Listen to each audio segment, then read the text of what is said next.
Dans cette vidéo, je vais vous montrer les 3 stratégies que j'utilise pour prospecter sur LinkedIn et qui m'ont rapporté plus de 26 appels bookés qualifiés le mois dernier et surtout les taux que je peux avoir avec ces stratégies qui sont complètement dingues. Pour vous présenter directement, on va rentrer dans le vif du sujet. La première stratégie, vous allez le voir directement, je vais vous montrer aussi des conversations que j'ai moi-même eues, des screenshots de mes propres conversations, aussi mes tableaux directement avec mes datas directement, comme ça, il n'y a pas de chichi, il n'y a pas de blabla, vous allez voir directement les chiffres, directement les messages que j'utilise, comment je parle, comment je fais les choses et comment j'arrive à booker des appels. Ça sera ultra simple pour vous de voir exactement comment j'ai fait. Donc on va commencer directement avec la première stratégie, la stratégie CIV qui me rapporte un taux de réponse de plus de 72,2% et un taux d'appel booké de plus de 7,4%. Ça c'est la première stratégie que je vais vous présenter juste après. Ensuite la seconde stratégie, c'est une stratégie Loom remasterisée et le mot ici important, c'est le mot remasterisé, c'est pas la stratégie Loom que vous connaissez, vous verrez exactement comment ça se passe. Les taux de réponse positive, donc des personnes qui acceptent le Loom est plus de 28,3%, c'est littéralement énorme. Et le taux d'appel booké ici est aux alentours de 10%, 9,7%. Ça aussi, c'est des chiffres qui sont vraiment énormes. Et la dernière stratégie, je garde les chiffres vraiment cachés, vous le verrez à la fin de cette vidéo.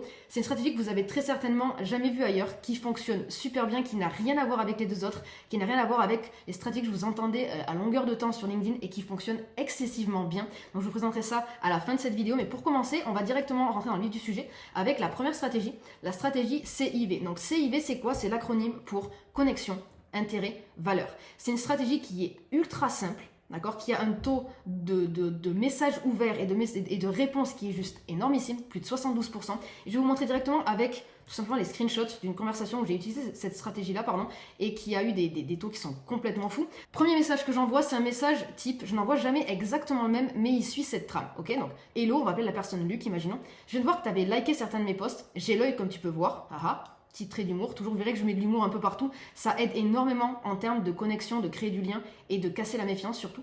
Et ensuite j'envoie toujours ce petit message là, donc j'ai fait un petit tour sur ton profil, ton dernier post m'a tué, le bon vieux site à l'ancienne. Pourquoi j'ai mis ça? Parce que cette personne avait tout simplement mis dans un post un site des années 90 qui était vraiment moche, c'était un post qui était relativement drôle, donc je fais référence à ce post là. Pourquoi des personnes ont envie de répondre à ce genre de message? Parce que premièrement, ils ont liké certains posts, donc ils sont connectés à moi, donc je ne vais pas les embêter, entre guillemets. Je mets toujours une petite touche d'humour sympathique et derrière surtout je leur montre de l'intérêt, comme on le sait, connexion, intérêt, valeur.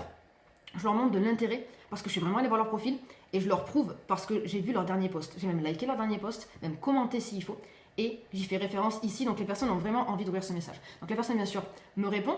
Je pose une question qui va être très très ouverte, une question qui n'est absolument pas orientée vers moi. Donc là voilà, est-ce que c'est plus les sujets qui te plaisent ou la tournure des posts? Derrière la personne me répond. Là, je commence à resserrer très légèrement un petit peu pour ramener un petit peu vers moi. Je vais faire ma curieuse, mais actuellement, tu es uniquement sur LinkedIn. Je pose la question. Lui, tu vois, il joue sur l'humour, ce qui est top. Ça veut dire qu'on est en train de créer du lien. Et bien sûr, là, il est en train de me dire quelque chose d'extrêmement intéressant pour moi. Et vous allez le voir tout au dessus de la conversation. Ça va être la chose la plus importante. C'est qu'il est aussi sur Insta, mais qu'actuellement, il a décidé de se consacrer exclusivement à LinkedIn. Ce qui veut dire, si on lit entre les lignes, que potentiellement, il a un petit souci en termes de résultats sur Instagram, très intéressant pour moi. Donc qu'est-ce que je fais? Du coup, je lui pose une petite question à ce niveau. Pas trop de retour sur Instagram, c'est ça? Encore une fois, je vais ouvrir la conversation et resserrer vers moi, tout simplement. Donc bien sûr, il me répond. Donc là, il m'explique que le problème qu'il a, c'est qu'il a beaucoup de mal à qualifier les personnes à contacter. Donc là, il me donne sur un plateau une problématique. Donc c'est exceptionnel pour moi, c'est ce qu'il y a de mieux. Donc moi, je vais bien sûr aller me faufiler dans la brèche et je vais répondre à ça tout simplement en lui disant qu'effectivement sur Instagram ça peut être beaucoup de taf de qualifier les personnes, c'est moins direct que LinkedIn mais ça a l'avantage de créer plus facilement de la connexion. Donc je mets quand même en avant Insta parce que moi mon objectif, vous allez le voir, c'est de l'amener sur mon Instagram. Donc bien sûr je continue avec l'humour, vous voyez il y a toujours de l'humour, très important de garder ce lien, casser cette méfiance. Donc là il m'explique qu'il est d'accord mais que en fait sur LinkedIn ce qui le dérange un petit peu aussi c'est que on va dire que c'est toujours tout beau tout rose si on écoute un peu les posts, ce qui est pas faux. Donc je suis d'accord avec lui, je valide ce qu'il dit et je le ramène encore vers Instagram en disant que Instagram ça permet de relâcher la pression, ok, avec encore une fois cette petite touche d'humour. Donc du coup qu'est-ce qu'il me demande? Par logique, c'est quoi ton Insta? Je lui donne mon Insta et là sur Insta il m'envoie un premier message en me disant ton compte il en jette pas mal en vrai, cool.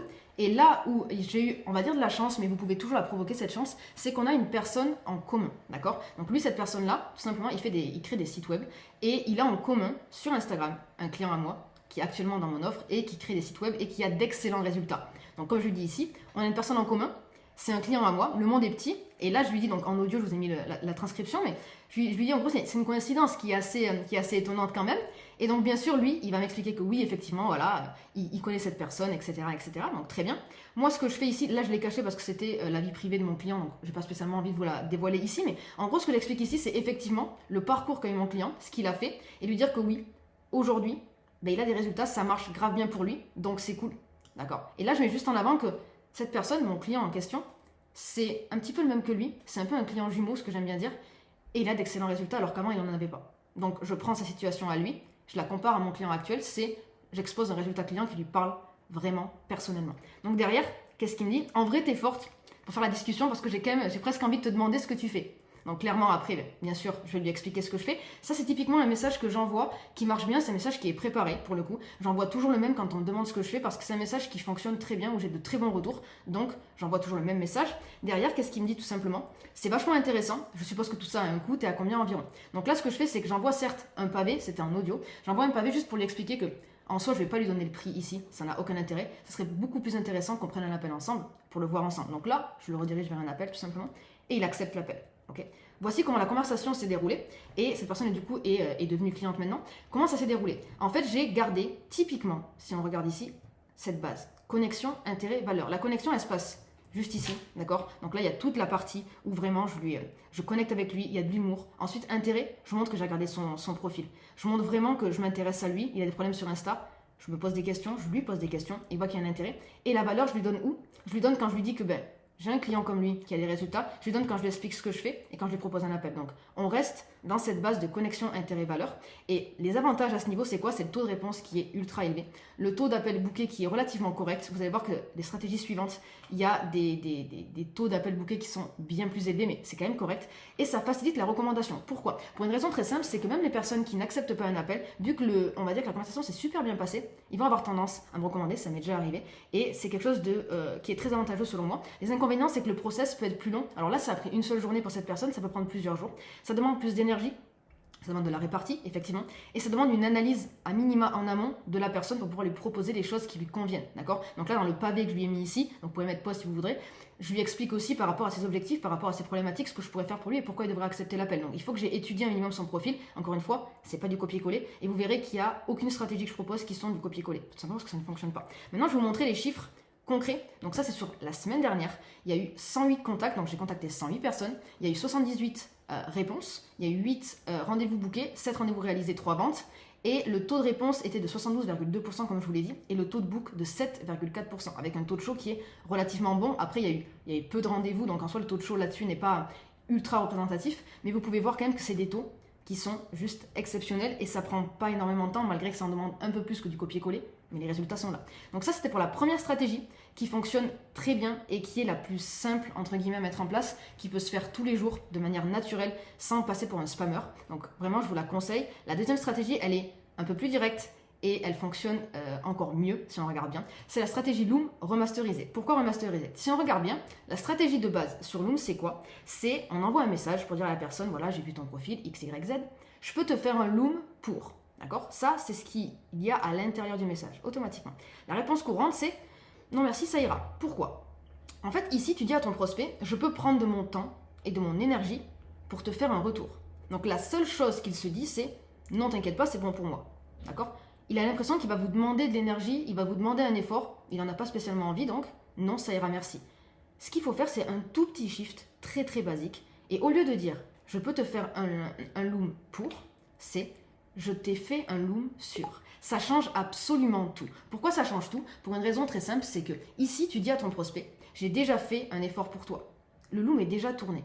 Donc là, la seule chose qu'il se dit, c'est, bon, sachant que c'est déjà fait, autant qu'il me l'envoie. D'accord? Donc là, la réponse courante, c'est, vas-y, pourquoi pas? Ça, c'est typiquement le genre de réponse que j'ai où j'ai bien envie de savoir ce que tu as pu voir, vas-y, envoie-moi ça.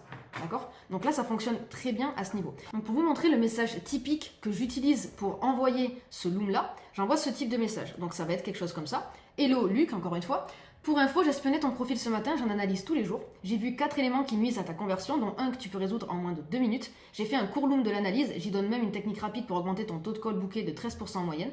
Si ça te va, je peux t'envoyer le loom directement. Ici, comme vous le voyez, j'ai fait un court loom de l'analyse. D'accord? C'est déjà fait. Donc il n'y a aucun effort de demander. Ici, si on regarde le message type envoyé de base, ça va être donc j'ai parcouru ton profil. Si ça te tente, je peux te faire un retour loom pour te montrer comment. Donc ça veut dire qu'il n'est pas fait. Donc ça demande de l'énergie pour le prospect, ça va vous demander de l'énergie. Et vu que pour l'instant, il n'y a pas une accroche énorme entre lui et vous, il n'a pas envie de vous demander d'énergie, donc il va vous dire non. Il va vous dire ça va, t'inquiète pas. Non, ça ira, merci. Et cette petite différence est juste énormissime en termes de data, parce que j'ai testé les deux stratégies, vous allez voir les chiffres juste en dessous, et vous allez voir la différence majeure entre la première stratégie et la seconde stratégie, juste pour une tournure de message. Donc pour vous montrer, concrètement, ça c'est la stratégie de base, d'accord, que j'ai testée il y a 2 semaines. Contact, 103 contacts, nombre de réponses positives, donc de personnes qui acceptent le Loom, il y en a eu 16. Rendez-vous booké, il y en a eu 4. Rendez-vous réalisé, il y en a eu 4 aussi. Donc là, pour le coup, c'est un taux de show de 100%. Et les ventes, il y en a eu 3. Donc là, le taux de réponse positive, il est de 15,5%, ce qui est vraiment pas exceptionnel, on va pas se mentir. Et le taux de book est très bas, 3,9%, c'est relativement bas. Donc certes, là, le taux de show est de 100% parce qu'il y a eu très peu de rendez-vous proposés et réalisés, mais en soi, le taux de réponse positive est très très bas, ce qui fait qu'il faut faire du volume pour arriver à augmenter, on va dire, un petit peu la quantité de ventes, et c'est pas le but, d'accord? Donc j'ai testé cette deuxième approche, et pour vous montrer les résultats directs, ce sont pas du tout les mêmes. Première chose, donc 113 contacts, ici 103, donc à quelque chose près c'est pareil. Nombre de réponses positives, il y en a eu 32, ici il y en avait eu 16, d'accord, pour 10 messages de différence. Nombre de rendez-vous bookés, il y en a eu 11, ici il y en avait eu 4. Rendez-vous réalisés, il y en a eu 9, ici il y en avait eu 4. Ventes, il y en a eu 5, ici il y en avait eu 3. Taux de réponse positive 28,3%, alors qu'on était à 15,5% ici. C'est juste énorme, c'est quasiment le double, d'accord? Et le taux de book, on est à du x2,5. C'est-à-dire que là, on est à 9,7%. C'est énorme. Si on regarde, c'est quand même relativement énorme. Donc là, automatiquement, 5 ventes, bien sûr. Ici, il y en avait 3 pour 10 personnes de plus contactées. Donc on voit clairement que cette stratégie-là fonctionne beaucoup mieux. Pourtant, j'ai changé juste une chose, c'est une tournure de phrase. Mes looms sont exactement les mêmes. Je ne change absolument pas ça là-dedans. Et bien sûr, petite chose que j'ai oublié de vous dire, quand j'envoie ça, bien sûr que le loom, je ne l'ai pas fait à l'avance. Bien sûr que non.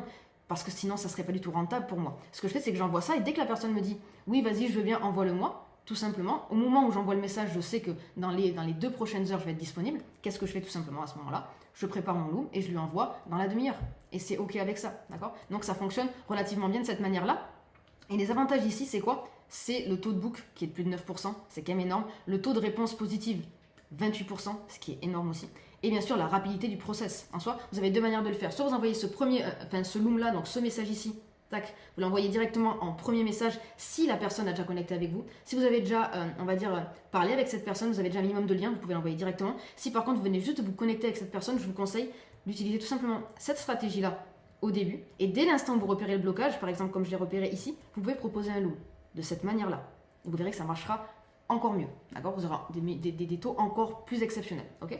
Et les inconvénients, parce qu'il y en a toujours, ça demande du temps pour faire les vidéos, ça c'est un fait, surtout si vous n'êtes pas à l'aise en vidéo, que ça vous prend beaucoup de temps, ça peut ne pas être rentable sur le long terme, donc vraiment à vérifier. Ça demande une analyse beaucoup plus poussée que la précédente stratégie, parce que là vous devez faire un loom sur un problème particulier, donc analyser ce que vous pouvez analyser, et ce n'est pas adapté à tous les secteurs. Pour certains secteurs, ça peut être plus difficile d'arriver à montrer de la valeur seulement sur un loom, d'accord? Donc c'est pas adapté à tous les secteurs, c'est peut-être l'inconvénient majeur, d'accord? Mais dans 80% des cas, vous verrez que votre secteur peut toujours s'adapter, et soyez un peu créatif et vous verrez que vous pouvez apporter énormément de valeur. Et pourquoi les looms sont si intéressants et amènent un taux de book beaucoup plus élevé? C'est parce que tout simplement, vous pouvez vous montrer tel que vous êtes sur un loom, vous pouvez montrer vraiment la valeur que vous pouvez apporter, c'est du personnalisé et ça fonctionne excessivement bien si c'est bien fait, ok?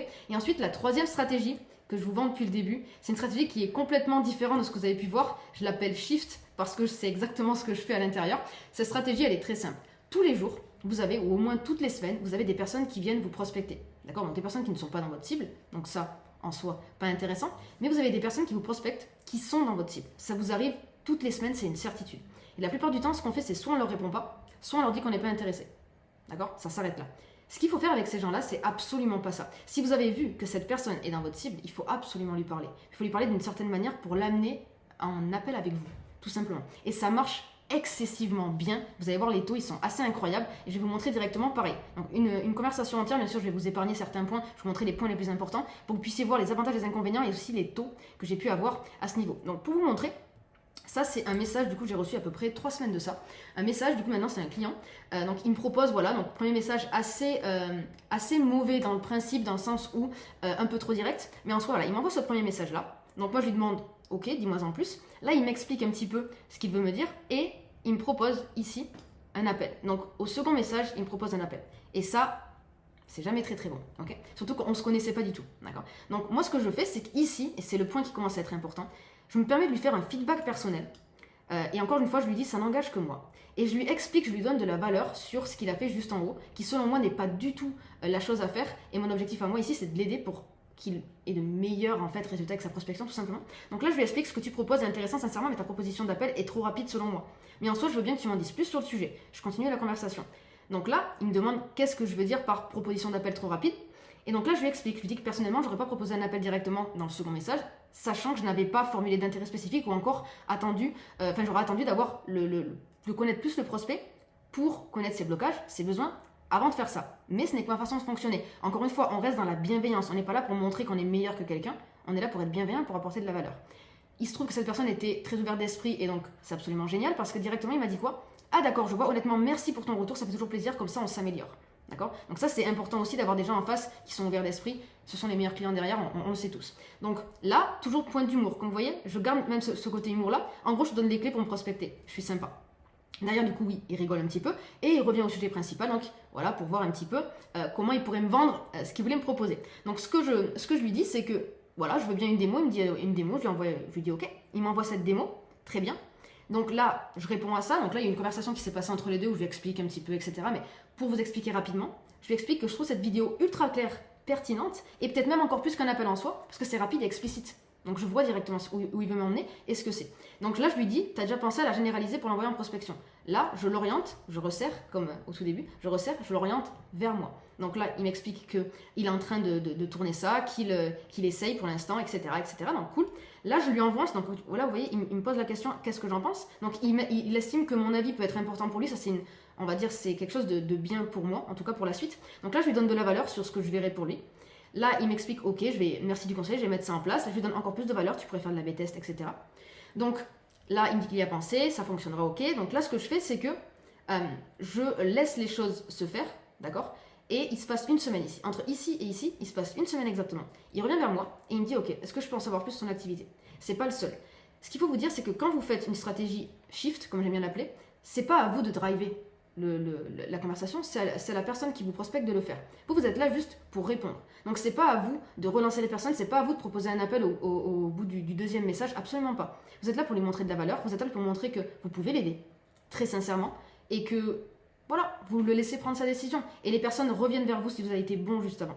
Okay, donc là, la personne, elle est revenue vers moi, donc elle pose des questions par rapport à est-ce que je peux vraiment l'aider, etc. Je lui dis que oui, tout simplement, je peux l'aider, etc. Donc je veux en savoir un petit peu plus sur ce qu'il fait.